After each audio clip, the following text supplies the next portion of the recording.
Salawat dan salam atas junjungan kita Nabi besar Muhammad sallallahu alaihi wasallam dan seluruh keluarga, para sahabat dan zurriyat serta pengikut beliau ila yaumil qiyamah. Para muhibbin rahimakumullah, as-sadis ashar min asma'illah al-husna al-qahhar. Yang ke-16 dari asma'ul husna adalah al-qahhar. Di dalam Al-Qur'anul Karim banyak disebut nama Allah al-qahhar. Di antaranya firman Allah dalam surat Sad, "Wa ma min ilahin illallah al-wahidul qahhar." Dan di dalam surat yang lain lagi Allah berfirman, "Limanil mulkul yawma lillah al-wahidil qahhar." Al-Qahhar, nama Allah Asma'ul Husna yang ke-16. Al-Qahhar huwallazi yaqsimu a'da'ah fayaqharuhum bil imatati wal idlal. Al-Qahhar itu artinya dialah yang memecahkan musuh-musuhnya, maka dia kalahkan mereka itu dengan dimatikan dan dihinakan. Al-Qahhar, kalau disingkat maknanya yang maha mengalahkan. Jadi siapa aja hendak bertanding lawan Allah pasti akan kalah. Siapa hendak berperang dengan Allah pasti kalah. Karena Allah punya nama Al-Qahhar, yang maha mengalahkan. Huwallazi qahara Namruz fa'amatahu bidzubabah dakhalat ra'sah fakanat la tahda'u harakatuha fi ra'sih. Dialah Allah yang bernama Al-Qahhar, yang mengalahkan Namruz. Dia matikan Namruz dengan seekor lalat yang masuk ke kepalanya. Maka lalat itu tidak diam geraknya di kepala Namruz itu. Namruz raja di Irak zaman Nabi Ibrahim alaihissalam. Bukan hanya raja, mengaku Tuhan. Mengaku Tuhan. Allah kalahkan. Ini hendak menandingi Allah, memusuhi Allah, memerangi Allah. Allah kalahkan. Dan Allah kaderiput mengalahkannya. Cukup dengan seekor lalat yang dimasukkan Tuhan ke kepalanya melalui telinga. Lalat masuk ke dalam telinga, kada sing ranayan lalat dalam telinga. Berdiri, berduduk. Akhirnya Namrud menghantu pakan kepala ke dinding beberapa kali. Akhirnya mati. Matinya bukan karena lalat. Matinya karena menghantam makan kepala seorang ke dinding. Begitulah caranya Allah mengalahkan, menghinakan musuh-musuhnya itu.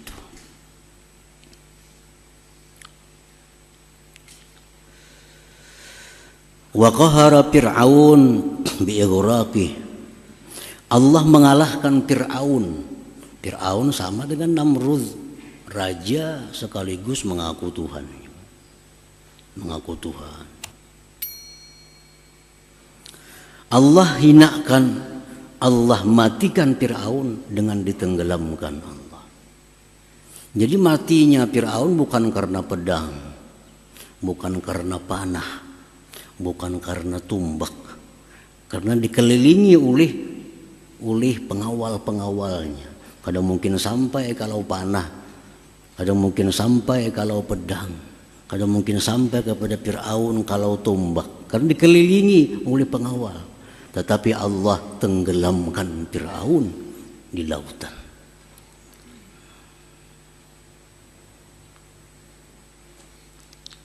Wa qahara Aba Jahlin biqatlih yauma Badrin.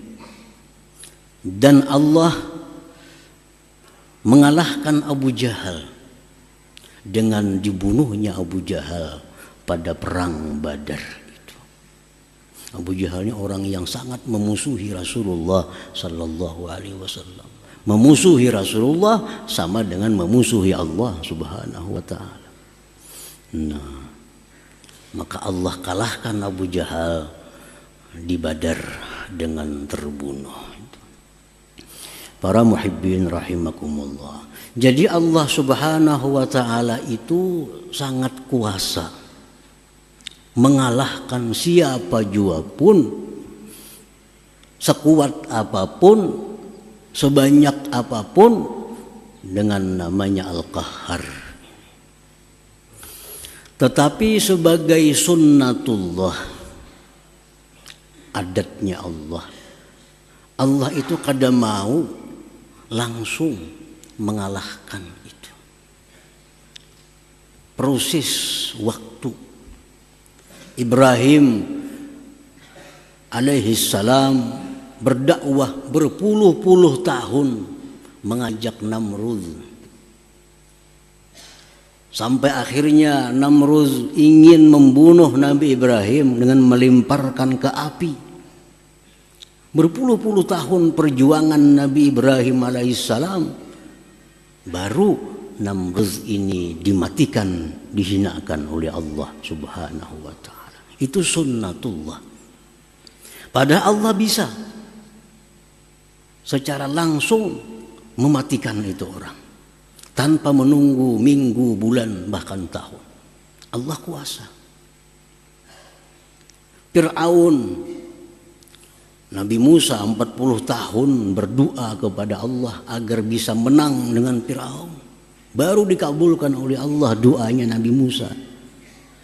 Allah tenggelamkan Fir'aun. 40 tahun lebih Nabi Musa berjuang melawan Fir'aun.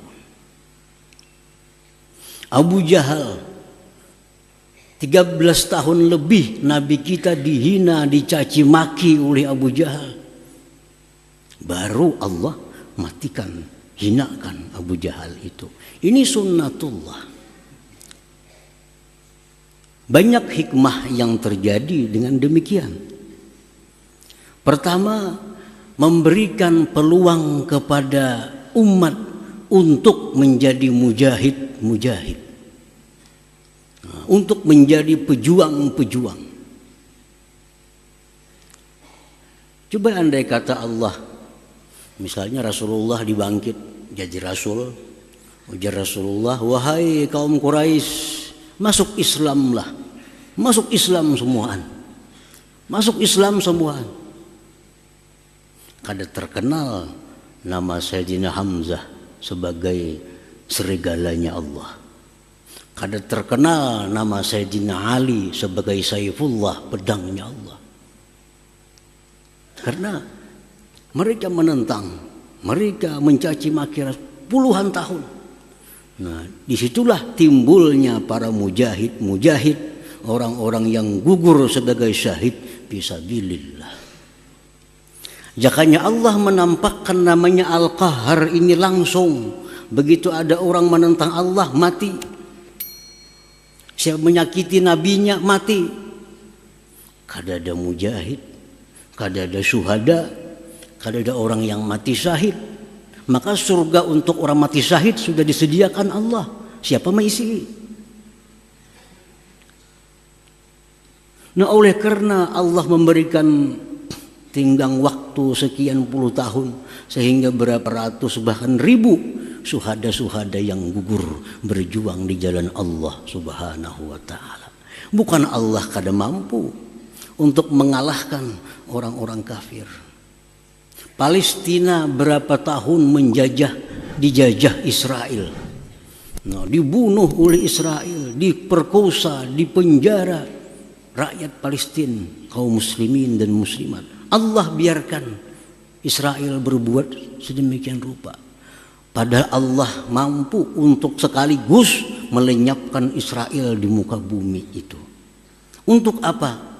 Untuk menimbulkan pejuang-pejuang Palestina. Nah, untuk menimbulkan orang-orang yang syahid dalam perang melawan Israel itu.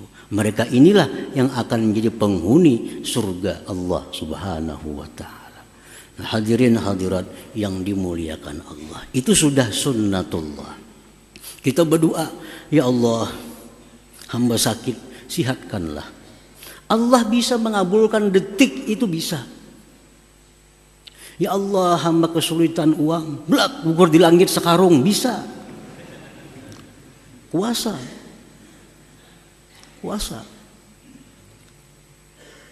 Tapi kada terjadi demikian, perlu proses waktu.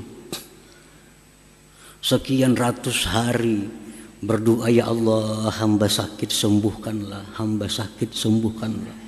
Hamba kesulitan, berikan jalan keluar. Bertahun-tahun doa baru dikabulkan Allah Subhanahu wa ta'ala. Untuk apa? Untuk memperbanyak pahala kita, memperbanyak tabungan amal kita di sisi Allah Subhanahu wa ta'ala. Hadirin hadirat yang dimuliakan Allah, ada seorang hamba yang setiap malam merintih kepada Allah, ya Allah, hamba sakit sembuhkan. Hamba banyak hutang, ya Allah, lunaskan. Bertahun-tahun tiap malam berdoa, kada kelihatan kabul. Tiap malam menangis, merintih kepada Allah. Sampai malaikat, ya Allah, kabulkan pangdoa itu, kasihan berapa tahun dayanya berdoa. Malaikat sudah mengusul lawan Tuhan. Tiap malam kami mendengar rintihan hamba Engkau sedemikian rupa, kabulkan. Ya Tuhan, kaina dulu. Kenapa aja malaikat? Aku senang mendengar rintihannya, ajar Tuhan. Mau dikabulakannya kadang merintih lagi gini. Nah, Tuhan ketujuh mendengar rintihannya tuh. Nah, jadi diberikan Tuhan pahala disimpan di surga nantinya.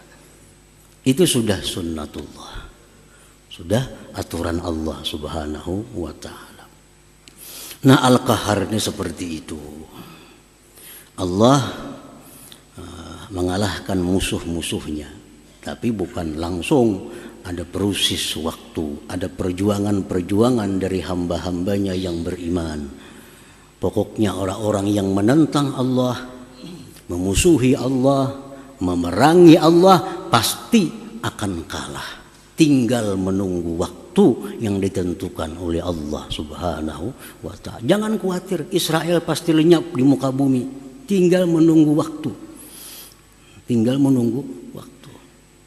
Orang-orang yang mencaci maki Allah, menghina Rasulullah, bukan kada tahu Allah, bukan kada kuasa melenyapkannya, tapi tunggu waktunya. Allah punya waktu sendiri untuk menggunakan Al-Qahar, namanya yang maha mengalahkan itu. Hadirin hadirat para muhibbin rahimakumullah. Fakullu man haraballah qaharahullahul qahhar. Tiap-tiap orang yang memerangi Allah pasti akan dikalahkan oleh Allah Al-Qahhar. Siapapun yang memerangi Allah artinya memerangi agamanya, memerangi Allah, memerangi kekasih Allah, memerangi Allah. Qaharahullahul qahhar, pasti akan dikalahkan oleh Allah Al-Qahhar. Dan orang-orang yang memerangi Allah, yang memusuhi Allah itu bukan hanya orang kafir, bukan hanya orang musyrik, bukan hanya orang munafik, tetapi kaum muslimin sendiri ada yang dianggap Allah memerangi Allah. Orang Islam sendiri ada yang dianggap Allah memerangi Allah. Walaupun dia ini muslim tidak merasa, tidak mengaku bahwa dia memerangi Allah. Tapi Allah menganggap dia memerangi Allah. Nah, siapa mereka itu? Wa minal muharibin Allah Ta'ala, sebagian atau termasuk orang-orang yang dianggap Allah memerangi Allah Subhanahu wa Ta'ala, akilur riba, orang-orang yang melakukan praktik riba. Nah, orang-orang yang melakukan praktik riba. Riba, contohnya riba itu kita berhutang 1 juta, kena bayar 1.200.000, itu riba. Riba. Nah, ini orang dia kadang merasa memerangi Allah.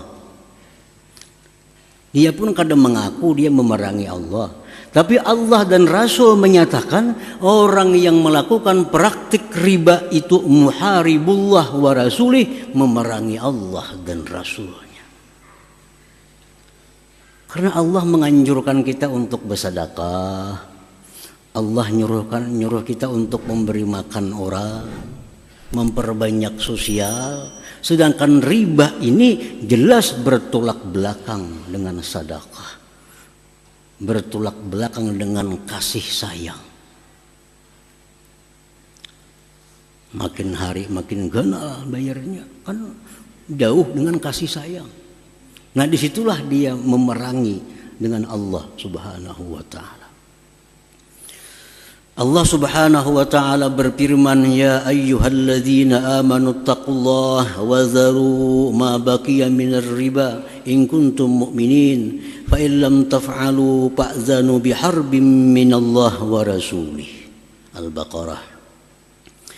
Wahai orang-orang yang beriman, takwalah kepada Allah, tinggalkanlah yang tersisa daripada riba. Nah, kita misal mau hutangi orang 1 juta, perjanjian bayar 1.200.000. Begitu turun ayat ini, hentikan itu. Riba ini termasuk praktik mulai zaman dahulu kala. Sebelum zaman Nabi kita sudah ada riba ini, sudah ada. Hentikan.